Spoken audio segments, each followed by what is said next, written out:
Geçmeyen öksürüğe dikkat. Özellikle korona, influenza sonrası akciğerlerde ve akciğer zarında meydana gelen enflamasyon sonrasında iyileşme gecikebiliyor. Kendine bakan, her daim diyabet hastasıymış gibi beslenen, D vitamini seviyeleri 60'ın üzerinde olan, demir seviyeleri normal kişilerde bu hasar tamir mekanizmaları daha düzgün çalışıyor.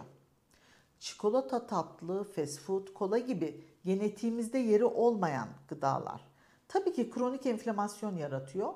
Hasar tamir mekanizmasının düzgün çalışmasını bir kenara bırakın. Daha da arttırıyor.